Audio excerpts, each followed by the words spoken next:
Hello guys, welcome to my YouTube channel. We already discussed autonomic nervous system, then we already discussed androgenic receptor. Now we are going to discuss cholinergic receptor.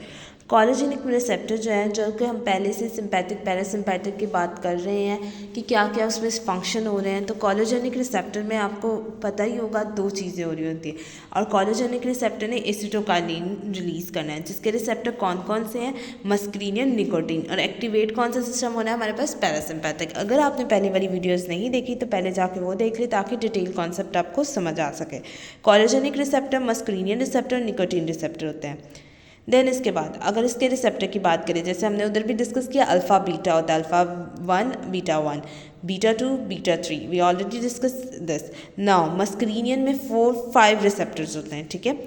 Mostly एक जो है वो use कम हो रहा था, वो भी मैं आपके साथ डिस्कस करती हूँ।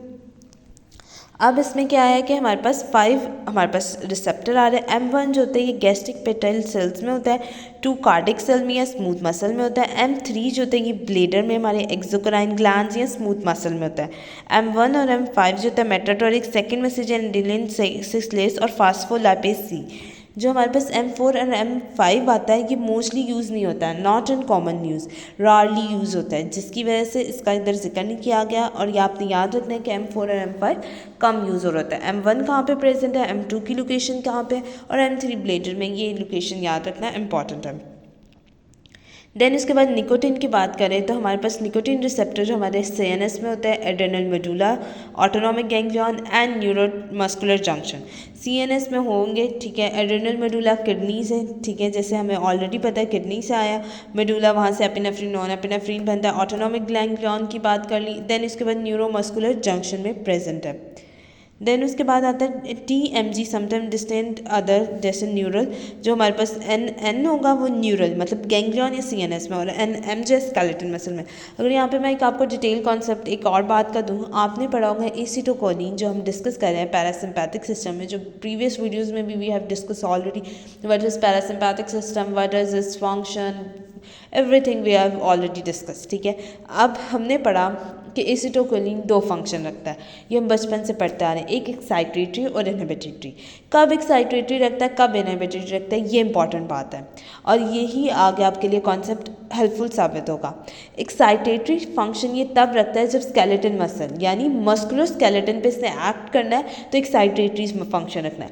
अगर हम किसी पेशेंट को मेडिसिन या एसिटोकोलिन दे रहे हैं तो हम जा रहे हैं कि ये एक्साइटेटरी फंक्शन करे, तो वो उसके स्केलेटन मसल पे करेगा, ठीक होगा।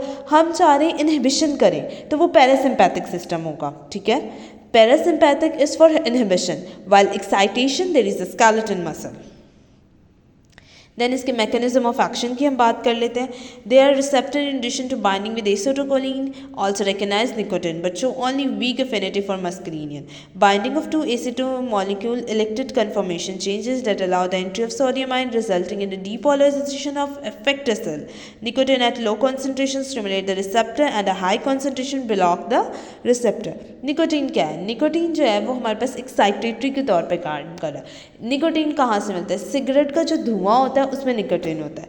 अब वो कह रहा है कि निकोटीन जो है वो उसकी जगह मस्क्रीनियन की जगह जाके अटैच हो गया, ठीक है। एसिटोकिनिन के रिसेप्टर निकोटीन पर इफेक्ट हो गए, उसके साथ अटैच हो गया, मस्क्रीनियन पे होना था, उसकी वजह से मेम्ब्रेन में क्या होगी, सोडियम का इन्फ्लक्स होगी, डीपोलराइजेशन हो जाएगी, ठीक है। तो वो एक्टिविटी उसकी क्या हो जाएगी, ब्लॉक हो जाएगी।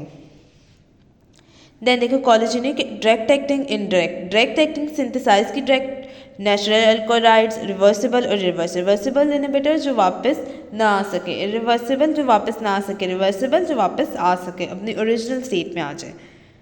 देन उसके बाद आप देख लें ड्रग, डायरेक्ट एक्टिंग ड्रग जो होती है, सिंथेटिक ड्रग एसिटोकोलिन आ रही होती है, मेथाकोलिन आ रही है। नेचुरल एक्टिंग कौन सी, इरिवर्सिबल कौन सी है, इरिवर्सिबल इनहिबिटर में जो ऑर्गेनोफॉस्फेट आ रहा होता है ना, ये हमारे पास जहर होता है। कभी भी आपने कोई ऐसी चीज़ देखी हो जो जो जहरीली हो, उसके ऊपर लिखा होता है ऑर्गेनोफॉस्फेट, क्योंकि इरिवर्सिबल है, एक दफ़ा खा लिया तो फिर ख़त्म। कोलोजेनिक एगोनिस्टिक की बात की जाए तो यहाँ पे ये इसको पैरासिम्पैथिक सिस्टम मिमिक कह रहे थे। पैरासिम्पैथिक सिस्टम मिमेटिक्स आपको मैंने बताया था जो एगोनिस्टिक होते हैं, ये मिमिक कर रहे थे एसिटिकोलिन का और बाइंड कर रहे थे कोलिनो रिसेप्टर के पास। डायरेक्ट एक्टिंग कोलेजन ड्रग होते हैं, लॉन्गर ड्यूरेशन ऑफ एक्शन होते हैं, एसिटिकोलिन कोलिन थेरेप्यूटिक यूजफुल होता है। पाइलोकाप्रिन या बेटाकोलिन preferably to muscarinic as something refer as a muscarinic agent. Then acetylcholine की बात करें तो ये क्वाटर्नी अमाइनो कंपाउंड होता है जो पेनेट्रेट नहीं कर सकता मेम्ब्रेन को, लेकिन ये न्यूरोट्रांसमीटर है जो पैरासिम्पैथिक सोमैटिक नर्व में होता है, ऑटोनोमिक गैंग्लियन में होता है।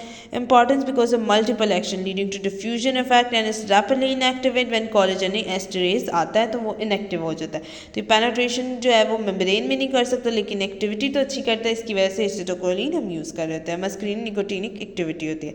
फिजियोलॉजी फार्माकोलॉजी इफेक्ट ये आप देख लें, एमसीक्यूज में मोस्टली आ सकते हैं। हार्ट के ऊपर ये हार्ट रेट को क्या किया, डिक्रीज किया। Cardiac output so lead to fall in the BP हो गया। ब्रोंकोडायलेटर में कंस्ट्रक्शन की प्यूपल की आई की मसल की आई की बात के लिए ब्रोंकोलिस की बात की तो accommodation contraction ciliary muscle contraction bronchi किया। यूरिनरी ब्लेडर में इसने क्या किया, सिक्रीशंस कौन सी किया और स्केलेटल मसल्स में क्या क्या फंक्शन परफॉर्म किए। Thank you so much. अगर आपको वीडियो अच्छी लगी है तो सब्सक्राइब माई यूट्यूब चैनल।